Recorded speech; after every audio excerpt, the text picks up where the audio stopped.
This is such an amazing American story. This is not a black story or white story. No. This is truly an amazing story of the First Order, and it's an American story of the First Order, and we must tell it. We are standing here on hallowed ground, Moton Airfield, home of the Tuskegee Airmen. But there are new changes in the horizon, with the building of a new museum soon to open here in Tuskegee, Alabama, in honor of the Tuskegee Airmen and their legacy. There have been many voices involved in making this event happen and keeping their voices alive and strong. One in particular is Colonel Lewis. I think it's extremely important to start any discussion about the Tuskegee Airmen with C. Alfred Anderson, the chief flight instructor of the Tuskegee Airmen. When he was 19 years old, taught himself to fly because no one else would teach this young man to fly. No one would even give him a ride. And later, in 1932, with over 1,600 hours, he got an airline transport rating, the highest rating you can get in the art and science of flying. Chief Anderson was here during the civilian pilot training program, and Eleanor Roosevelt came down for a board meeting of the Rosenwald Foundation, and after things were over, she asked, "Is there anything else you'd like for me to see while I'm here in Tuskegee?" He says, "Oh yes, Ms. Roosevelt, I've just learned to fly under Mr. Anderson at our airport. Would you like to go out and see our flight program?" She said, "Indeed, I would like to do that.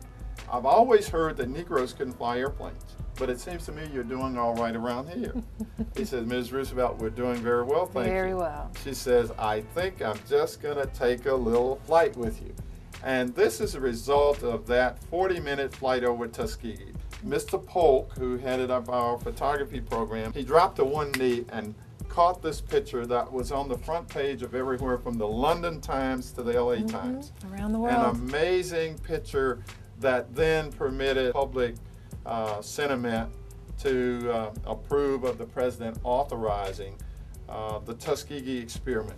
Now let's turn over here for a little bit And talk more about the airmen. and talk more about the airmen, because here are some of those flight instructors. These are the original flight instructors of the Tuskegee Airmen. Okay. These are the young men who made it possible for the other young men to fly and fight for this country. Now, overall, there were how many airmen actually in the original program? There were 14,634 young men who qualified on exams to be a part of the Tuskegee aviation experiment. This was an extremely tough program, no matter how you looked at it.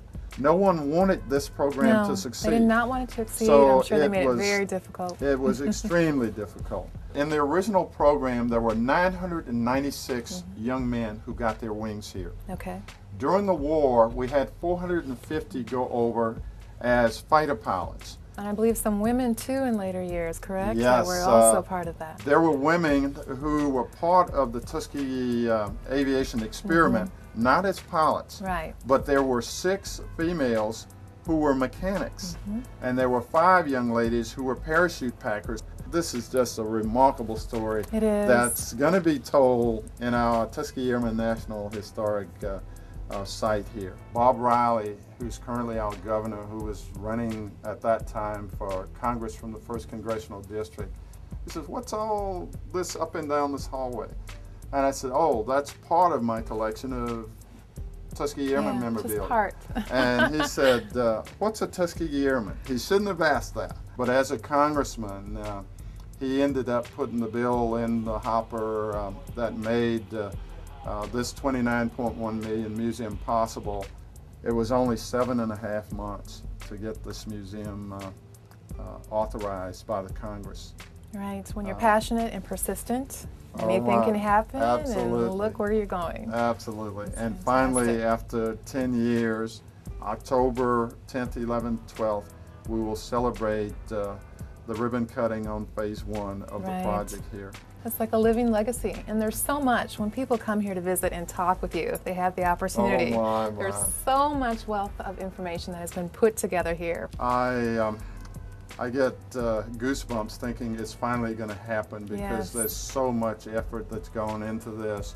To Well, I honor them. truly would love to see folks come back and celebrate the commitment to excellence of these young 18 to 26-year-olds. As Colonel Carter told us long ago, the antidote for racism is excellence. And he truly believes that with all of his heart and imparted that on us. And like the airmen that are no longer with us, this dirt should not be allowed to fade away. Colonel Lewis, I have to tell you, there's so much information here surrounding us. What you guys are doing is fantastic. And for those of us who cannot get involved in the flight training program that you also offer, they can come down to the annual event, which is the Memorial Day weekend Air Tuskegee Fly-In. Can you tell us more about that? Absolutely. For 16 years now, we have had an annual fly-in, but it is really the 41st year of the NAI, Negro Airmen International Fly-In, started by the original flight instructors of Tuskegee Airmen. We look forward to inviting everyone to come to this absolutely fantastic event that's food, frolic, fun, and flying. This is Big Bam from Way Beyond Extreme, and we're here today with our brothers from the Biofuels Racing Alliance, and we're here in conjunction joining forces with the Tuskegee Airmen for the 41st annual fly-in in Tuskegee.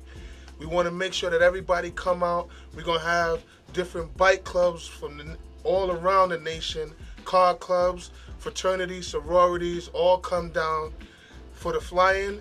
Come have a good time, come be celebrated. I'm going to let Mr. Colonel Lewis talk to you for a second.